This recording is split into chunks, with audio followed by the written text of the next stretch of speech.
నేను సప్లిమెంట్స్ అసలు తీసుకోను అని 21% మంది అన్నారు మొన్న ఓటింగ్ పెడితే. ఇది గుర్తుపెట్టుకో, తర్వాత మాట్లాడుకుందాం.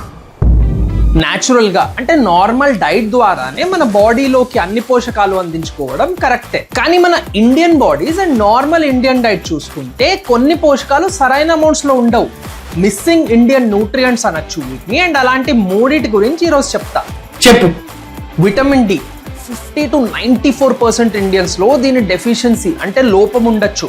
మసిల్ బోన్ పెయిన్స్, అలసట, డిప్రెషన్ కూడా రావచ్చు. ఒమేగా 3 ఫ్యాటీ యాసిడ్ ఎంతమందిలో తక్కువ ఉందో క్లియర్ లేదు, కానీ ఇండియన్ డైట్స్లో చాలా తక్కువ ఉంటుంది ఇది.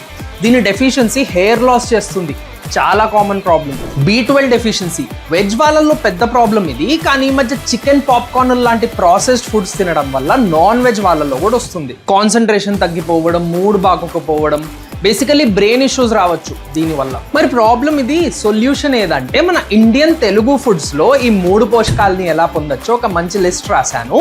తెలుగు అని కమెంట్ చేయండి, ఆ లిస్ట్ మీ మెసేజెస్లో ఉంటుంది.